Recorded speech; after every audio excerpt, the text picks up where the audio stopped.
Here's what you did right. Here's what you missed. Here's what you need to do next time. Good, good. Okay, bye. Rather than simply just asking the question, what went well in that meeting? Welcome to Coach the Sale, the podcast for sales professionals on the path to becoming sales leaders. Each week, we sit down with sales coaches, successful sales leaders, and others at the top of their game to share what they've learned and help you to coach the sale.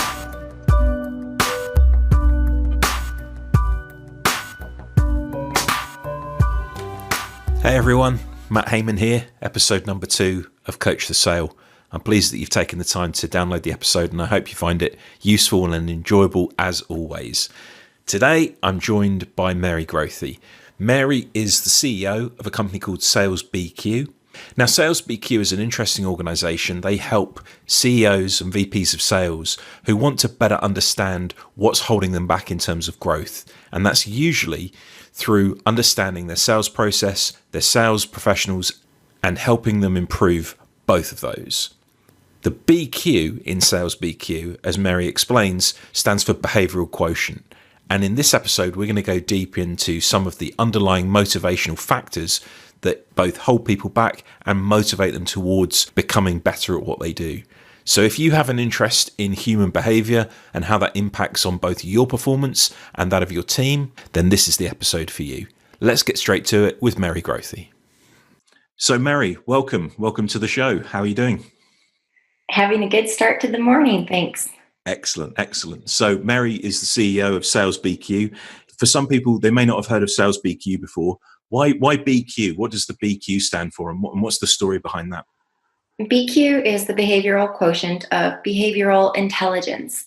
And it stemmed from some of the trends that we've been seeing in the sales training, sales consulting industry. There's a lot of focus in product training and skills training and technical training, which would be more on the IQ side. And we've seen over the last decade a surge in emotional intelligence training and becoming very aware of ourselves, our emotional self-awareness, our buyers' emotional, their empathy, they're looking at how they're responding to you. Are they getting triggered? And I think that there's a lot of benefit to having strong EQ. But at the end of the day, it's your BQ that determines how you're going to show up and actually do your job. So someone can be very high on IQ and very high on EQ, but they still have to show up and make a decision to work that day and to have the right actions executed in order to get profitable results. If you've seen a top performing sales rep, they may sell $1 million a year pretty consistently, and then 1 year they could have a $600,000 year. And you look at, well, their EQ didn't change, their IQ didn't change. Why did we have a $400,000 drop in that person? And it's really their decision on a daily basis to show up to that job and do the actions in order to get those profitable results. So we focus, yes, we talk about the technical skills training, we talk about the emotional intelligence part of the conversation. But most importantly, we want to make sure that we have high performing reps that have that strong will, desire, and commitment to do whatever it takes ethically to show up to that job and execute, really looking at grit, creating that culture where they can persevere. And I know we're going to get more into that today, but there's a strong focus on management and leadership and how they're creating a high performance culture where that rep feels welcomed and heard and appreciated and listened to. They're able to go in and execute those highly profitable behaviors. What are some of the factors that lead to that person, that high performer, showing up or not? What is it that they're doing that the people who aren't at elite level are not doing? Well, one of the most important things that we look at is how they're motivated. We look at, are they intrinsically motivated, extrinsically motivated, or altruistic? And we want to make sure that the environment that they're showing up to every day feeds their internal motivators, or if it's external, if it's altruistic. And we want to make sure that the role that they're in is aligned to those. But when we look at someone who's intrinsically motivated, this is somebody that it feeds more off of recognition and hearing that they're doing a good job and being recognized for the hard works, being appreciated. Usually that's verbally. You can show the act of appreciation for that person through an award ceremony. They're going to want to really compete for number one. So I've seen sales environments where there's cutbacks and they don't do the big award ceremonies anymore. They're tired of cutting crystal and sending that out. And that person who's intrinsically motivated may stop performing at a higher level because they don't feel appreciated. And they're also feeling like, well, why? Why should I go the extra mile? No one cares. We've changed the way that we celebrate top performers. So what's the point? And so you might see that person's numbers fall off. It also can happen when you have change in management. So if you go from having a sales manager that loves on that person and recognizes them weekly in the staff meetings and promotes all the great things that they're doing, and then all of a sudden that falls off, they're not going to they're not inspired by their new leader. And so the performance changes, the behaviors change. And it really stems from internally. It's the story that's going on in their head. The thoughts dictate the words that are going to come out of their mouth, which is then formalizing how they really feel and view the situation. And then that's going to affect their actions. So someone who's extrinsically motivated, when you have a comp plan change, which happens a lot, or a territory change, something that a role change, if they interpret it in any way, shape, or form that is going to affect their compensation negatively, you're going to see a negative response to that. And it's going to show up again, thoughts, words, and actions. It's going to start in the story they're telling themselves in their head. It's going to then come out in their words, and it's going to show in their actions as well. So you could potentially see a performance drop there. Someone who's altruistic honestly shouldn't be in sales. They should be in a customer success role. But if they are, they have those hands of service. And it's about supporting and serving others. It's not about themselves. And if you do have an altruistic person that is performing well in a sales role, it may be more of an account management type role where they get a lot of focus. But if you change their ability to sit and service those clients, it's going to have a negative effect. I actually have a little bit of this myself. When I was selling a few years ago for a big company, I would do whatever it took for my clients to be happy, and it would affect my performance. So when there were operational issues and there were troubles with implementation, I have a bit of that hands of service, and I would stop selling and go take on that customer support role because my client satisfaction was so important, but it affected my numbers. So you just have to look, number one, from a behavioral intelligence standpoint, how are they motivated? Because that's how you should be shaping the entire sales culture. And you can effectively have multiple different types of motivation on your team and structure a single culture around those three different types and supporting them. But that's where I would look first. The second place I would look is their responsibility, which is their willingness to own the problem. You've got a lot of reps that can perform really well when the market is hot, when the pricing or their company just rolled out new features and a product set that puts them above the competition, so they're first to market. They can sell well in that type of environment.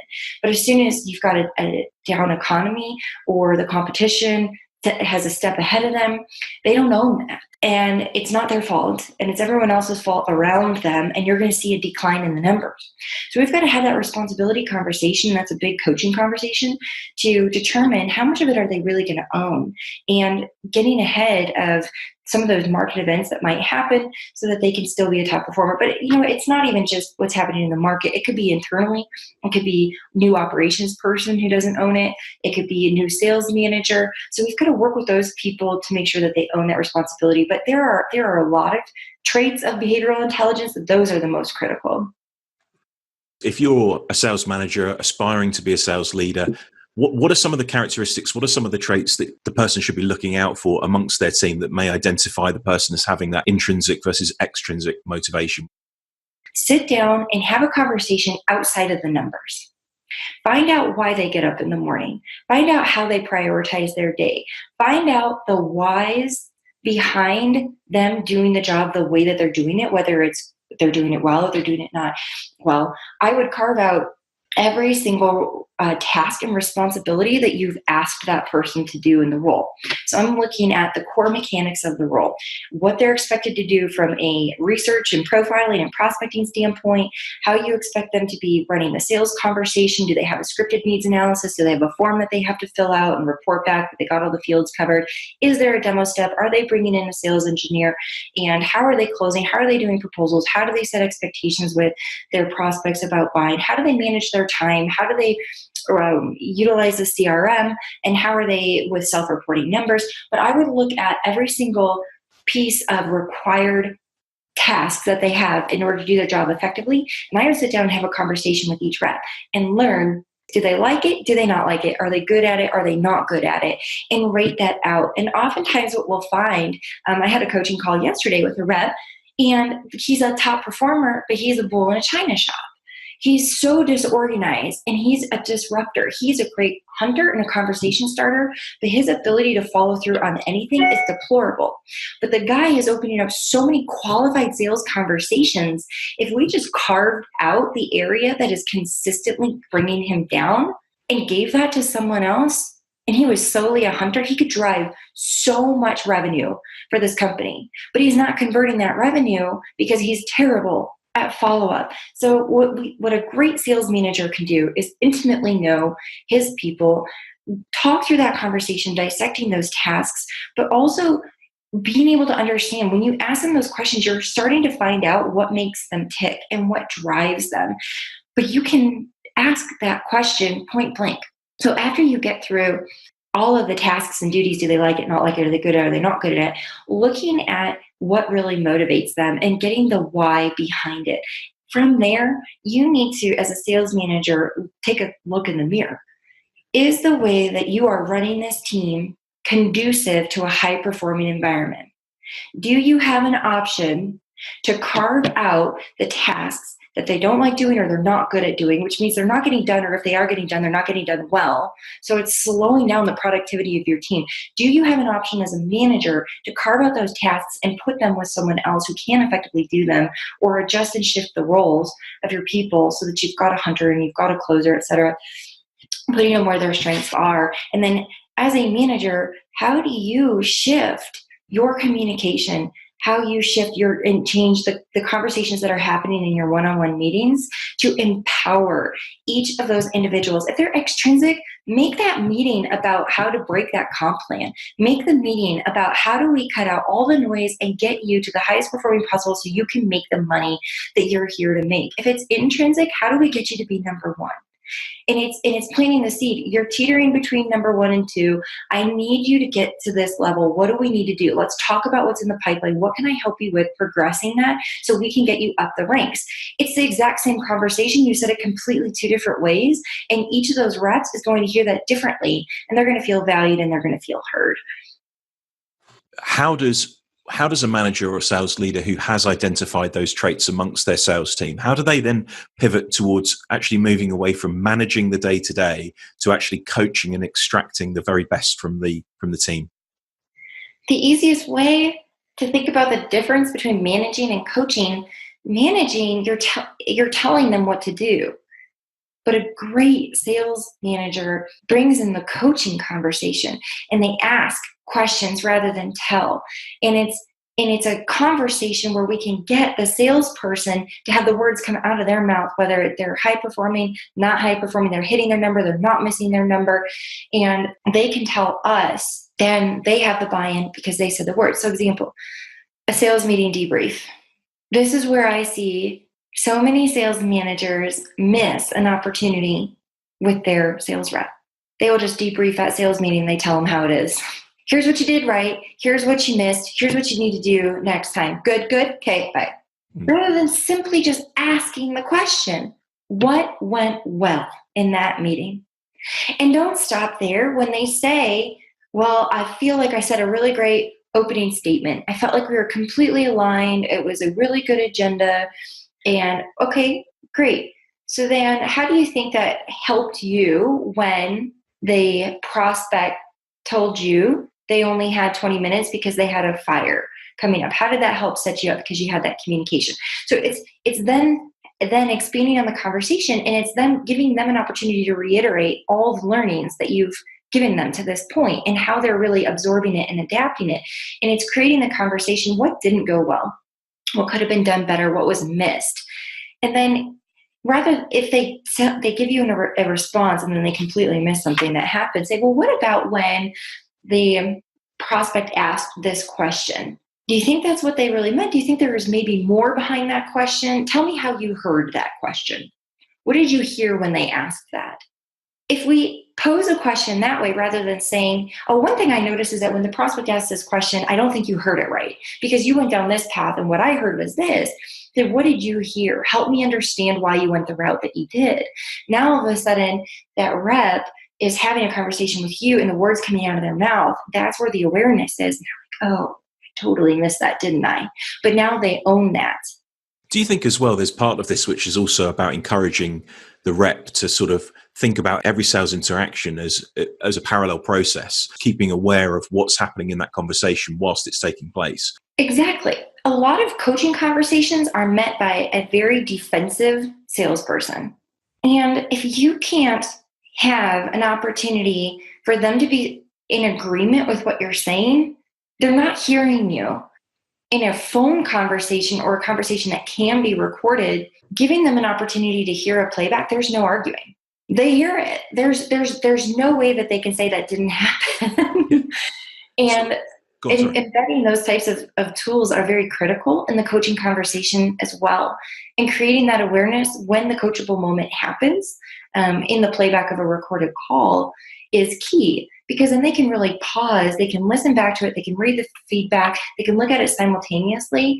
And I feel like there's a lot of alignment in that coaching conversation. They can't disagree with you. It's on the tape. How critical is it for you that those conversations are recorded where possible? We require it on 100% of our clients, on 100% of the calls. It's not optional. Sometimes we're met with a little opposition when we say we want to do it. And I think there's a little bit of fear that goes into, I'm going to be held accountable to every single word that comes out of my mouth. And I feel that after we get through that first call, the reps realize how much power is in that conversation. And if you really have somebody that wants to be great in their role, it usually takes about one call and they realize, okay, this is going to be the tool that's going to help me reach my desired future. And when we're coaching and we're using those recorded calls, what I appreciate specifically about the Refract tool is there's the conversation insights piece.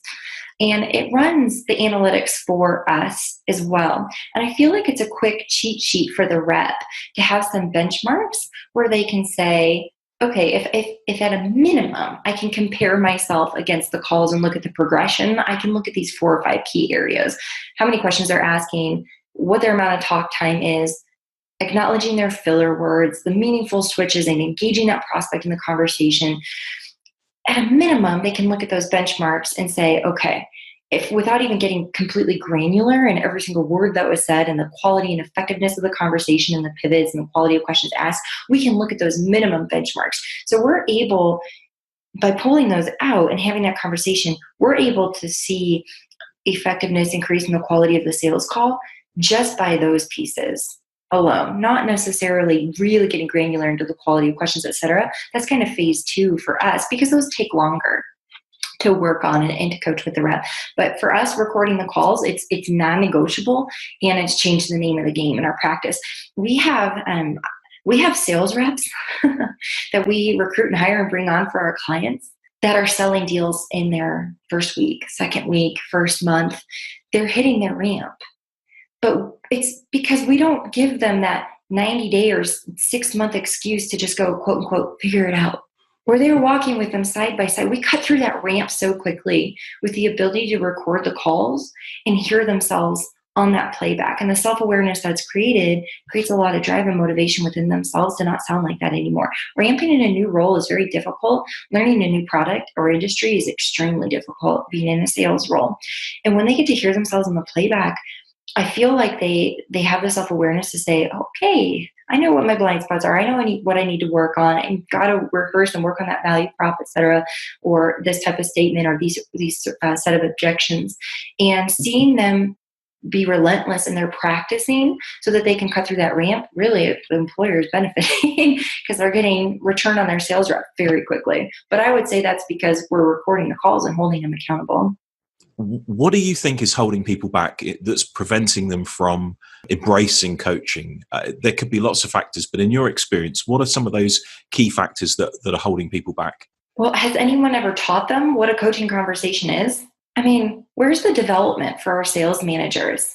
It is lacking greatly. There is so much training out there for sales people, for increasing the quality and effectiveness of sales conversations, for getting more sales conversations, sales enablement tools, closing the deal. Where are we supporting sales managers? Where are we coaching them? Where are we telling them how to get to the next level? It's unbelievable selling sales training services. A CEO or VP of sales will buy sales rep coaching and training all day long, and they'll spend thousands and thousands of dollars on it. And the moment that you say, critically important, we need to talk about developing your sales managers, it's like, well, I'd rather put the budget towards the producers. So step number one, are we even teaching them what a coaching conversation is? Critically important. Number two, are we holding them accountable? Are we recording their coaching sessions? Are we monitoring the feedback that they're giving in a Refract type system? So from a VP of sales level or a CEO level, are we looking at how they're coaching? And if they're not being held accountable to effective coaching, how are they ever going to know if what they're doing is right? So there's a huge gap internally in organizations and how we're developing our sales managers. I've seen in every opportunity that we've had to work at the sales manager level that they're completely underdeveloped, they're almost forgotten. And what's challenging for the sales manager is at the end of the day, they need to report numbers and they're held accountable to reporting profitable numbers. And the mentality is you need to do whatever it takes. So if the way they're being spoken to and the way they're being managed and asked for data is always in that number-driven aspect and people doing the right thing and showing up every day and they're just looking at metrics, then that's how they're going to manage their team. And so I think we need to see that change happen all the way from above in a commitment to developing our people. And if the CEO and VP of sales don't have the skill set or the time, then they need to be open to spending the money on a consultant or a trainer or a coach that can work at the sales management level to help them develop. But we can't expect someone to give something that they don't have, and we can't expect someone to do something that we haven't set the expectation and gained agreement on that they should be doing. What can you suggest to that aspirational sales manager? They've got one eye on becoming a sales leader. Maybe they're working in an environment where the culture doesn't necessarily support coaching per se. Are there any pieces of advice or tips that you can give that sort of person to help them start to change the direction of the culture? Anything from your experience, quick wins or top tips that you might give somebody in that situation? First and foremost, find a mentor or find a coach. Don't wait around for your organization to develop you. The recommendation is if you do have a VP of sales or a CRO or somebody that you can study under, then start driving that conversation. Ask to sit in those meetings with finance and operations. Ask to have a seat at the boardroom. Ask to help them carve up the number that they get annually from the finance department and distribute it amongst the territories. Ask to be a part of the sales kickoff planning. Ask to be a part of the recruiting strategy. Ask to be a part of what's happening in the market and having those future, what's our new emerging market conversation. But put yourself at the table. And you have to ask consistently. Just because they let you in one time, don't have the expectation that they're then going to invite you to every other subsequent conversation. Make yourself present. Ask for it, be a part of it, show the determination that you want to be a part of those conversations. If you don't have that role within the company, if it's a smaller corporation that's still falling underneath the CEO as an example, have the conversation with the CEO, but get a mentor and get a coach outside. Find someone else potentially in your industry, outside of your industry, who's a VP of sales with a firm and ask them, look, can you give me this over the next 6 months? I don't have the development internally and I'm looking for a mentor. I feel like we're in that day and age. We're in a society today that we're seeing mentorship driven conversations. We're seeing the give back society. Do not be afraid to ask.